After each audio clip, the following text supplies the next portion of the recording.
everyone, and this is a video on Quaid-e-Azam Muhammad Ali Jinnah. Early life. Quaid-e-Azam Muhammad Ali Jinnah was born on December 25, 1876 in a prominent mercantile family in Karachi. Education. Quaid-e-Azam was educated at the Sindh Madrasatul Islam and the Christian Mission School at his birthplace at Karachi. Politics. Jinnah joined the Lincolns in 1893 to become the youngest Indian to be called to the bar 3 years later. Starting out in the legal profession with nothing to fall back upon except his native ability and determination, young Jinnah rose to prominence and became Mumbai's most successful lawyer, as few did within a few years. Once he was firmly established in the legal profession, Jinnah formally entered politics in 1905 from the platform of the Indian National Congress. Political career. 3 years later, in January 1910, Jinnah was elected to the newly constituted Imperial Legislative Council. All through his parliamentary career, which spanned some 4 decades, he was probably the most powerful voice in the cause of Indian freedom and Indian rights. Mr. Montague, Secretary of State for India, at the close of the First World War, considered Jinnah perfect-mannered, impressive-looking, and armed to the teeth with dialectics. Congress lead pact. He became the architect of Hindu-Muslim unity.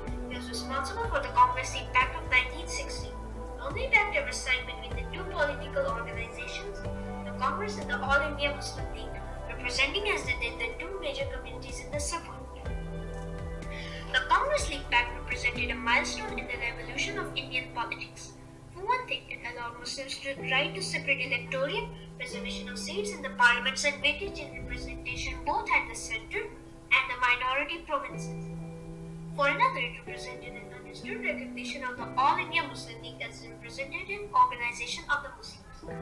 And Jinnah gets the credit for all of this. Thus, by 1917, Jinnah came to be recognized among both Hindus and Muslims as one of India's most outstanding political leaders.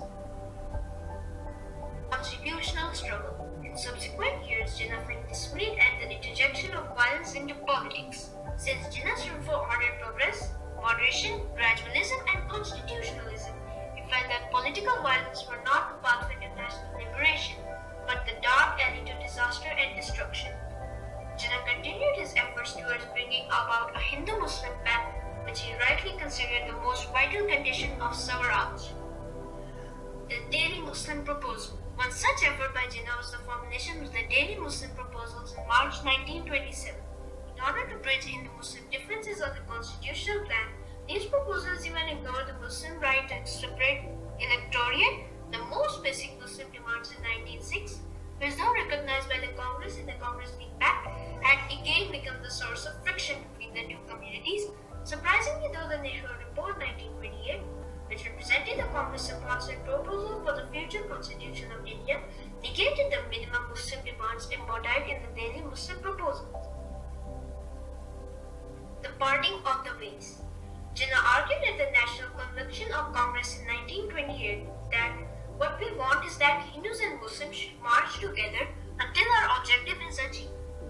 These two communities have got to be reconciled and united and made to feel that their interests are common. The convention's blank refusal to accept Muslim demands meant the last straw for the Muslim and the parting of the ways for Jinnah, as he confessed to a Parsi friend at that time.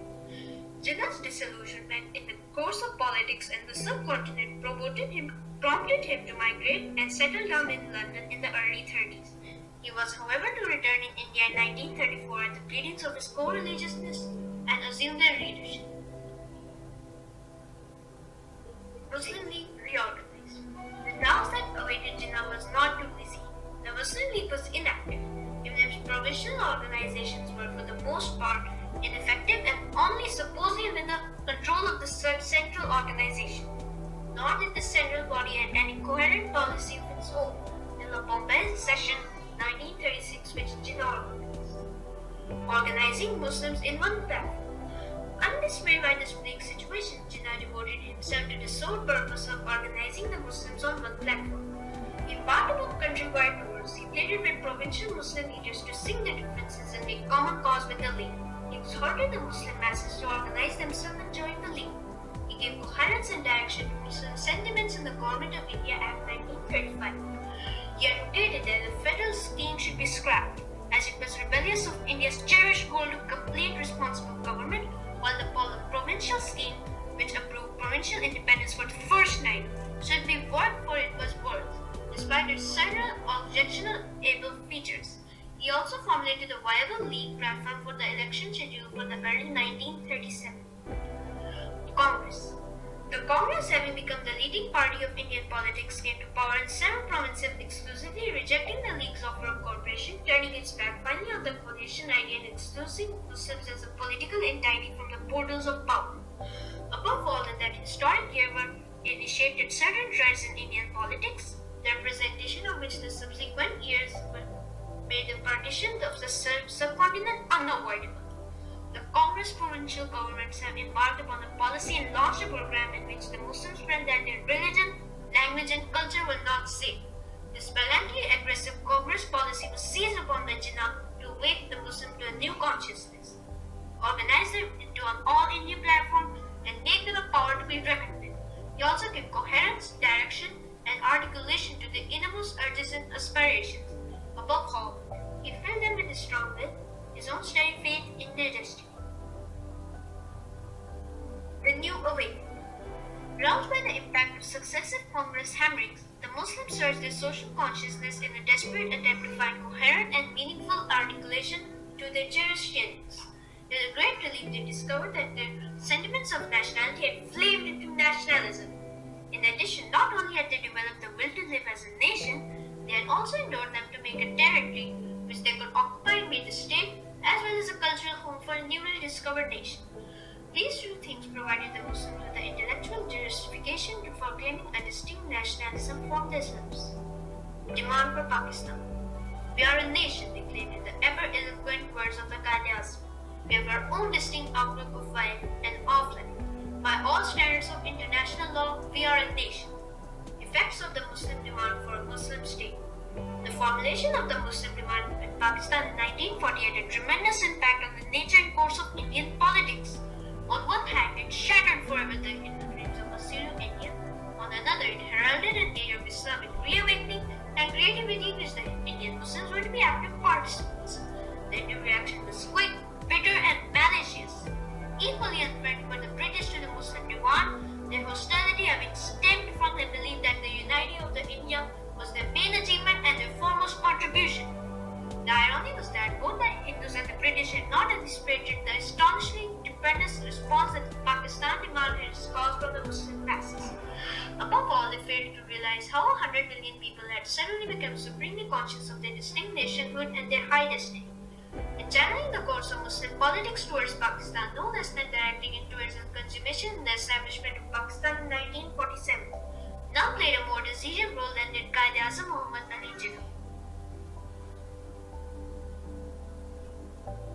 Leader of a free nation. The treasury was empty, India having denied Pakistan the major share of its cash balances. On top of all this, the still unorganized nation was called upon to feed some 8 million refugees who had felt the insecurities and barbarities of the North Indian plains and long hot summer. The Pakistan survived and forged ahead was mainly due to one man, Muhammad Ali Jinnah. The nation desperately needed a charismatic leader at that critical junction in the nation's history, and he fulfilled that need profoundly. After all, he was more than a paid Governor General, he was the Quaid-e-Azam who had brought the state into being. Governor General of Pakistan. In recognition of his singular contribution, Quaid-e-Azam Muhammad Ali Jinnah was nominated by the Muslim League as the Governor General of Pakistan. It has been truly said that Pakistan was born in virtual chaos. Indeed, a few nations of the world have started on their career with less resources and in more treacherous circumstances. The new nation did not head a central government, capital, an administrative corps, or an organized defense force. Quaid-e-Azam's last message. It was therefore with a sense of supreme satisfaction in the fulfillment of his mission that Jinnah told the nation in his last message on 14th August 1948. The foundations of this state have been laid, and now it's for you to build as quickly and as well as you can. In accomplishing the task he had taken upon himself as the morrow of Pakistan's birth, Jinnah had worked himself to death. He died on 11th September